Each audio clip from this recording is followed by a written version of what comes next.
all is well. That's the Golden ratio. You'll get to that in the quiz if you choose the quiz for next week. Let me save the data, close this down, go back to this. So jury, you asked a very, very good question.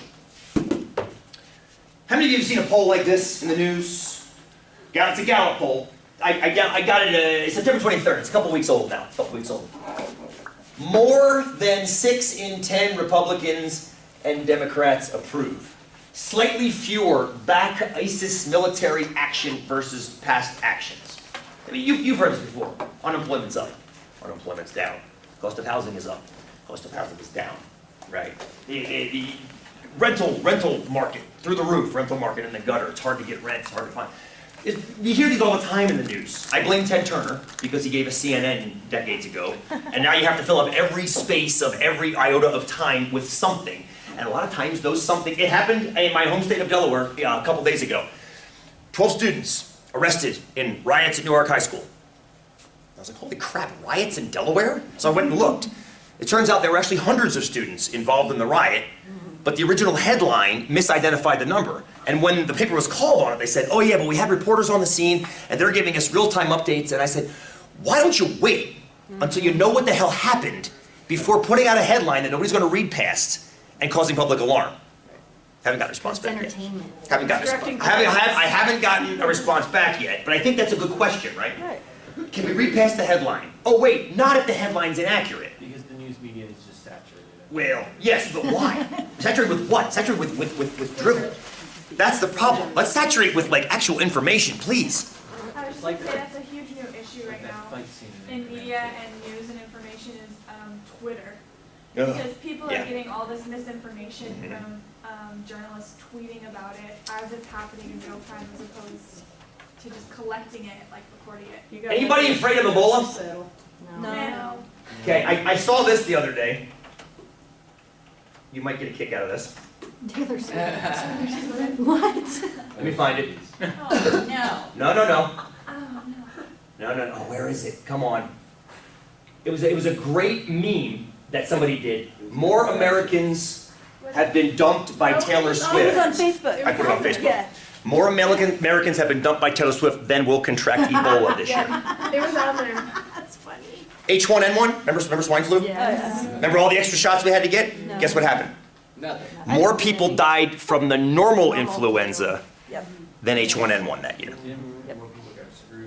Well, possibly. But the thing is that that's what happens when we allow that kind of saturation, when we can't interpret the news that we're seeing correctly. Please, Mike, go ahead. I had H1N1. You're the first person I've heard of in Oregon. Well, I was in Singapore and Navy. No, well, okay, that makes There you perfect. go. Okay, and that, I got 2 shots and laid in bed. Higher risk. and I apologize that you got it, but the alarm that surrounded that in America was completely unwarranted, much like the Ebola. I'm not saying don't pay attention. I'm not saying to run around not washing your hands anymore. I am saying let's put it in perspective. And that's what we're doing right now with these polls. So look at this one. We've got approval or disapproval for U.S. military actions. We've got 60% approve, 31% disapprove. We've got 47% approved, 37%. This is Iraq, Syria, Libya, Iraq, Afghanistan. We're going back now. You guys are pretty young, you remember this, I'm assuming. These you might not remember as much. The Persian Gulf War when I was in high school and so forth and so on. So you might not remember those as much. But you see all those numbers and you say, oh, okay, I can see that where they're getting their 60% from. But the thing is I call BS on that 60%. I do, because when you look at the wording of the question and then the results of the polls, okay, the most recent results are based on a September 20 to 21st Gallup poll conducted after the U.S. had launched airstrikes, blah, blah, blah, blah, blah, blah, blah, blah, and that's all good. Notably, there is little partisan difference in opinions, with 64% of Democrats and 65% of Republicans approving. So 65 and 64%. Those are pretty close, but they're saying they're equal. Now, they're not equal, but are they close? I think, Brittany, you would say? So sorry, I am having one of those moments. Oh, it's okay. Is 64 close to 65%? Okay. I think so, right? So how do you mathematically measure closeness? How far away would these two numbers have to get until... So suppose this one was at 64. Give me a number that's too far away from 64 that you believe it's not 64 anymore. 100. Well, definitely. Give one that's not quite as extreme, though, Michael. I would say 68. 68 would be too far away to be from 64 to believe that they're the same anymore. 68, is that fair? Other numbers, 68, you second with 68? 70. 7, that rate's over the 65. But here's the deal, right? Here's the deal. When they tell you these numbers are 64%, 28%, 55%, they don't know that. What they did was they drew a sample of people, much like I just drew a sample of you and measured your arms. And as soon as I drew a sample, that means I don't have everybody's measurement. And that means I have to put what's called a margin of error onto my estimate. Remember that predicted high and low I did for Doug's arm? That was the margin of error included in the estimate of the measurement of his hand. So when Gallup says it's 64%, they don't mean 64%. They mean 64% plus or minus something. Now, plus or minus what? This is where you have to be good readers. You have to read all the way down. I'll give you the link if you want to check it.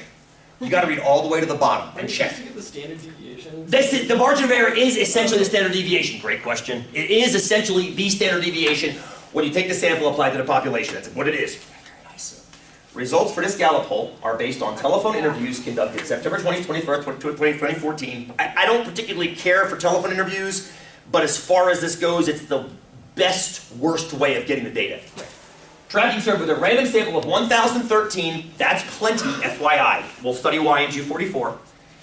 Aged 18 and older living in all 50 US states and District of Columbia. For results based on the total sample of national adults, the margin of error is plus or minus 4 percentage points. So this is what I want to go back to what you guys said. Not the 100, that was cute. But I want to go back to the 68 and the 70, okay? Because those seem pretty far, right? 68 is away from 64, and 70 is away from 64.